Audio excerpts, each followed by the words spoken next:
Assalamualaikum warahmatullahi wabarakatuh. Perkenalkan, nama saya Novita dengan NIM 231210036. Saya semester 4 dari kelas A, jurusan Pendidikan Agama Islam.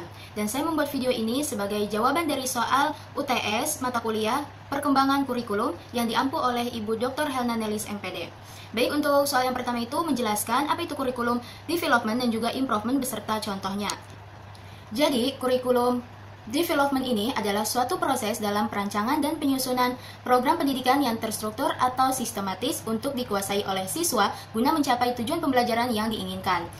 Proses ini meliputi perencanaan dan pengembangan tujuan pengajaran beserta konten. Contohnya ini yaitu seperti merumuskan tujuan, menentukan pengalaman belajar, dan mengorganisasi pengalaman belajar dan evaluasi. Selanjutnya itu kurikulum improvement. Itu adalah proses perbaikan atau memperbaiki kurikulum yang sudah ada agar pendidikan yang diberikan ini masih relevan dan efektif. Contohnya itu seperti adanya revisi isi dan metode pembelajaran sesuai hasil evaluasi dan kebutuhan peserta didik. Dan untuk soal yang kedua yaitu apa yang dimaksud dengan asas psikologi dan berikan contoh dan penjelasan Anda. Jadi, asas psikologi dalam pengembangan kurikulum ini merujuk pada penerapan teori dan juga konsep psikologi untuk merancang kurikulum yang efektif dan sesuai dengan kebutuhan perkembangan siswa. Dan contoh dari asas psikologi dalam pengembangan kurikulum ini adalah penyesuaian materi pelajaran dengan tahap perkembangan peserta didik. Dan penjelasan saya terkait asas psikologi ini yaitu bahwa asas psikologi ini mengacu pada pemahaman bahwa setiap peserta didik ini memiliki tahap perkembangan mental, emosional, dan sosial yang berbeda-beda. Untuk soal yang nomor 3 yaitu jelaskan pendekatan subjek akademik beserta contohnya. Jawabannya bahwa pendekatan subjek akademik ini adalah penyusunan kurikulum dalam pendekatan subjek akademik didasari oleh sistematisasi ilmu tertentu yang memiliki perbedaan dengan sistematisasi ilmu lainnya. Dan contohnya itu adalah menentukan mata pelajaran yang harus dipelajari terlebih dahulu secara sistematis sesuai disiplin ilmu dan mengajarkan konsep dasar terlebih dahulu sebelum ke tahap konsep yang lanjutannya. Untuk soal yang terakhir atau soal nomor 4 yaitu sebutkan apa saja prinsip perkembangan kurikulum secara umum dan juga secara khusus, serta jelaskan dan beri contoh konkret terkait prinsip relevansi. Jawabannya bahwa prinsip-prinsip umum ini terdapat ada 10.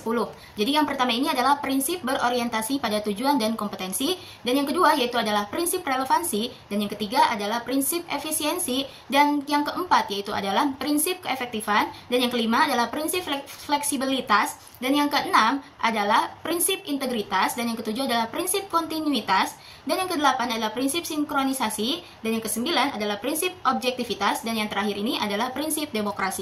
Sedangkan prinsip khususnya ini ada 5, yaitu yang pertama adalah prinsip tujuan kurikulum, dan yang kedua adalah prinsip isi kurikulum, dan yang ketiga adalah prinsip didaktif metodik, dan prinsip keempat yaitu adalah berkenaan dengan media dan sumber belajar, dan prinsip yang terakhir yaitu adalah prinsip evaluasi.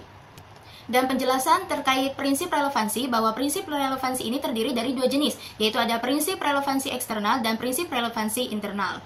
Prinsip relevansi eksternal ini menunjukkan relevansi kurikulum dengan lingkungan siswa dan masyarakat dan pengembangan kehidupan sekarang, masa depan, serta tuntutan dan kebutuhan dunia kerja. Sedangkan relevansi internal ini berarti adalah relevansi antara komponen kurikulum itu sendiri. Dan contoh daripada relevansi internal ini yaitu seperti guru ini harus menyusun soal evaluasi yang sesuai dengan materi yang telah diajarkan agar hasil penilaiannya valid. Dan contoh dari relevansi eksternal ini bahwa kurikulum di daerah perkotaan ini mungkin menekankan teknologi informasi, sementara di daerah pedesaan kan lebih menyesuaikan dengan kearifan lokal dan kebutuhan masyarakat setempat. Baik, selesai sudah jawaban dari soal UTS pengembangan kurikulum ini. Saya Novita, saya ucapkan terima kasih. Wabillahi taufiq wal hidayah. Wassalamualaikum warahmatullahi wabarakatuh.